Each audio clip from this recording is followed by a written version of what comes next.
የሚያከናውኑት ጨዋታ ነው። ሁለቱም ቡድኖች አንደኛው ቡድን 10ኛ ደረጃ ላይ ሁለተኛው ቡድን ደግሞ 18ኛ ደረጃ ላይ ይገኛል። በማከላቸው ግግር ላይ በሚኖሩበት ሰዓት አንዳንድ ተጫዋች ከኋላ ለማንሳት የሚያስችል እድል ይኖራቸዋል። ምክንያቱም ከፊት ላይ ሁለት አጥቂዎች ብቻ ስላሉ አንዱን ፍላይንግ ማን በማድረግ ቁጥር ለመጨመርና ያለውን የጨዋታ ብልጫ የኳስ ብልጫ ለመውሰድ ያስችል ይሆናል። አለበለዚያ ግን ይሄ ኳስ በሙሉ ኪክ ኤንድ ረሽ ነው ሊሆን የሚችለው ይሄ ጨዋታ አሊያም ደግሞ ፊዚካል ባትል 45 ደቂቃ ይኖረዋል ብዬ አስባለሁ። ጨዋታ ተጀምሯል። ማርቆስ ኤልያስና አረጋይ ወንድሙ በአማርኛ የጨዋታ ኮሜንትሪ እንደዚሁም በትግርኛ የጨዋታ ኮሜንትሪ ግርማይ ፈረደና ክብሮም ተስፋ ይህንን ጨዋታ እያደረስን ከእናንተ ጋር ቆይታ የምናደርግ ይሆናል። ወደ ቀኝ ከላይ ቢጫ ሙሉ እንደዚሁም ጥቁር ቁምጣና ቢጫ ካሶተኒ አርጎ ወደ ሜዳ ገብቷል። የነገሌ አርሲ ማሊያ ትንሽ ወጣ ያለ ማሊያ ነው። ሳሳማ ከለር ከቤ ብዙነህ እጅግ በጣም ጥሩ ጊዜያትን በማሳለፍ ላይ ይገኛል። ቅድም እንዳልኩት ነው ከኋላ ፍላይንግ ማን የሚመጣበት እድልና የጨዋታ እንቅስቃሴ መኖር አለበት። ኢሳሌ ላይ ማጥቃት እንቅስቃሴ ሰመራ አፍታይ ወልዋሎ አዲግራት ዩኒቨርሲቲ የመጀመሪያ ጎል ፍለጋ ሪሶ አብዱላሂ ኳሱን በፍጥነት ተቆጣጥሯል። ያለፉ ይታወሳል። አቁሩ አልቆመም ነበር፣ ወደ ፔናልቲ ስፖቱ እየሄደ ነበር የነበረው። ላይ ማጥቃት እንቅስቃሴ ከቤ ብዙነህን ታርጌት ያደረገ ኳስ ሙሉዓለም መስፍን ዴኮ ከቤ ምን ሊያደርገው ይችላል? ምናልባት ፍጹም ቅጣት ምት ፔናልቲ ገና 4ኛው ደቂቃ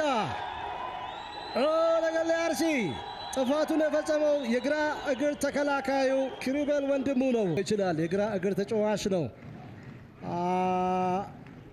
ወልዋሎ አዲግራት ዩኒቨርሲቲ ለመጨረሻ ጊዜ ፍጹም ቅጣት ምት የተቆጠረበት ከኢትዮጵያ ንግድ ባንክ ጋር ባደረገው ጨዋታ እዚሁ አሸብር ውሮ ይህንን ማስቆጠር ይችላል ወይ? ነገሌ አርሲ አሸብር ውሮ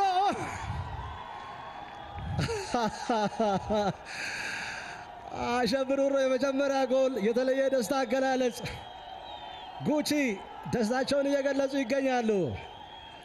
እጅግ በጣም አስደናቂ ቴክኒክ አሸብር ውሮ ነገሌ አርሲን ቀዳሚ አድርጓል። 1-0 5ኛው ደቂቃ ላይ ነገሌ አርሲ 1-0 በሆነ ውጤት ወልዋሎ አዲግራት ዩኒቨርሲቲን እየመራ ይገኛል። ታና ላይ 2 ጎሎችን ማስቆጠሩ የበለጠ በቋሚነት እንዲጀምር አድርጎታል።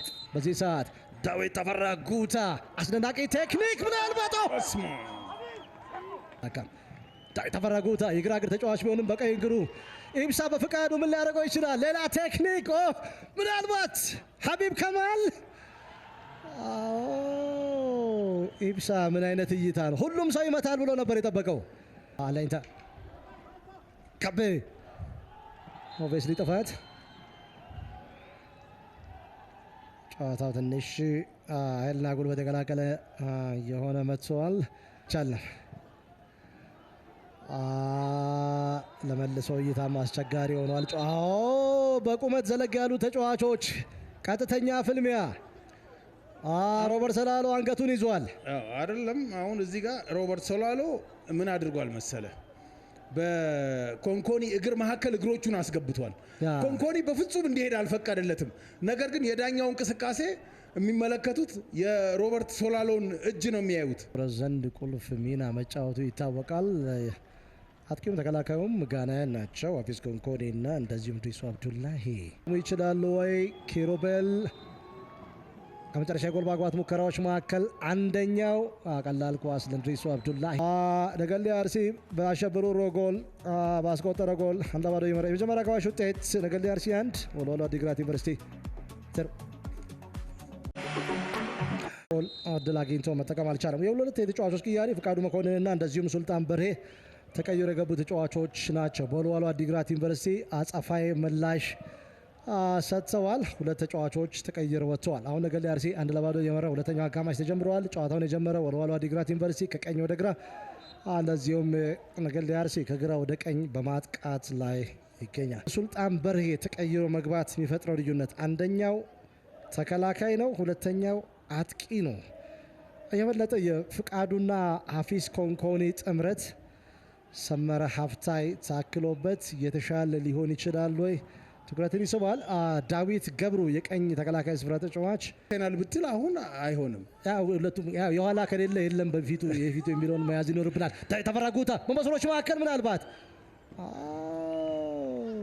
የአርሰናል የመጀመሪያ ስሙ እኮ ዊልዊች ነው። ያ ገብቶኛል። በኋላ ዊልዊች አርሰናል ተባለ፣ ከዛ አርሰናል ተባለ። ወደ ሌላ የማጥቃት እንቅስቃሴ ኢብሳ እጅግ በጣም ጥሩ ጊዜያትን እያሳለፈ ይገኛል። በተለይ ለጎል የተመቻቸ ኳስ በመስጠቱ ረገድ በከቤ በኩል ለማጥቃት 1-0 5ኛው ደቂቃ ላይ የተቆጠረው የአሸብር ውሮ የፍጹም ቅጣት ምት ጎል እዚህ ጨዋታ ብቸኛ ልዩነት ፈጣሪ ሆኗል። ጌትነት ተስፋዬ የፍጹም ቅጣት ምት የመጀመሪያ አጋማሽ የመጨረሻ ደቂቃ ላይ አግኝቶ የጎሉ ብረት መልሶበታል። ለመጨረሻ ጊዜ በኢትዮጵያ ፕሪሚየር ሊግ እንዲህ አይነት ቴክኒክ አላ ኳስ የጎሉን ብረት መልሳ ስትመለስ የተመለከት ነው። በፍጹም ቅጣት ምት የናትናኤል ሰለሞን አጋጣሚ ነው። ከምድረ ገነት ሽሬ ጋር በተከናወነ ጨዋታ አምና ወልዋሎ ዓዲግራት ዩኒቨርሲቲ ከምድረ ገነት ሽሬ በአዳማ ሳይንስና ቴክኖሎጂ ዩኒቨርሲቲ ስታዲየም ባደረጉት ጨዋታ አሁን ናትናኤል ሰለሞን የነገሌ አርሲ ተጫዋች ነው። ከደቂቃዎች በኋላ ተቀይሮ ይገባል ተብሎ ይጠበቃል።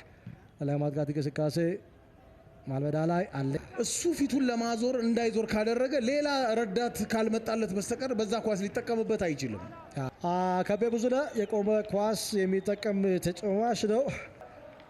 በተቃራኒ አቅጣጫ እና አጋጣሚ መጠቀም ነገሌ አርሲ ከዚህ ጨዋታ 3 ነጥብ ይዞ እንደሚወጣ እርግጠኛ እንዲሆን ያስችለዋል።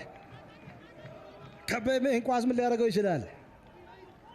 ታይት ነው ያሻማል ወይስ ኒር ፖስት ላይ ቀጥታ የጎል ማግባት ሙከራ ያደርጋል? ከቤ ነገሌ አርሲ የተጨረፈ ኳስ የማዘነት መደበኛው ሰዓት ሊጠናቀቅ የቀረው ጊዜ ነው። ሰዓት ከወልዋሎ ዓዲግራት ዩኒቨርሲቲ በተቃራኒ እየተጓዘ ይገኛል። እዚህ ሜዳ ላይ በ2 ጨዋታዎች ሽንፈትን መዝግቧል። ለመጨረሻ ጊዜ የተሸነፈው ከወላይታ ዲቻ ጋር ባደረገው ጨዋታ እንደነበር ይታወሳል። 7ኛው ሳምንት ላይ 8ኛው ሳምንት መቀሌ ሰባ እንደርታን 1-0፣ 9ኛው ሳምንት ኢትዮጵያ ንግድ ባንክን 2-1 አሸንፎ 10ኛው ሳምንት ከኢትዮጵያ ቡና ጋር 1-1 በሆናቸው ውጤት መለያየቱ ይታወሳል። ባለፉት 3 ጨዋታዎች ማግኘት ከነበረበት 9 ነጥብ 7ቱን አሳክቶ ነበር። ወልዋሎ ዓዲግራት ዩኒቨርሲቲ አሁን በድጋሚ ማገገም ይችላል ወይ? ትኩረትን ይስባል። ቀጣይ የነገሌ አርሲ ተጋጣሚዎች ድሬዳዋ ከነማ፣ መቻል፣ ምድረገነት ሽሬና ወላይታ ዲቻ ናቸው። ቀጣይ የወልዋሎ ዓዲግራት ዩኒቨርሲቲ ተጋጣሚዎች ባህር ዳር ከነማ፣ ኢትዮ ኤሌክትሪክና አዳማ ከነማ ናቸው። ጠንከር ያሉ ጨዋታዎች ናቸው ሁለቱም ቡድኖች ከፊታቸው የሚጠብቋቸው።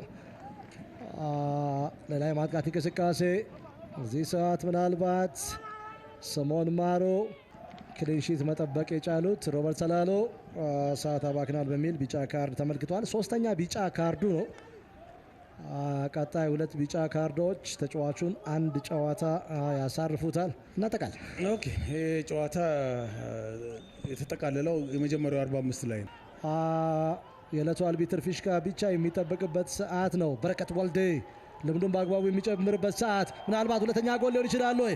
ከቤ ምን ሊያደርገው ይችላል? ባላን ግንኙነት ያም ቢሆን ግን ጨዋታው መጠናቀቁን ፍቅሩ ለገሰ በፊሽካቸው አረጋገጡ።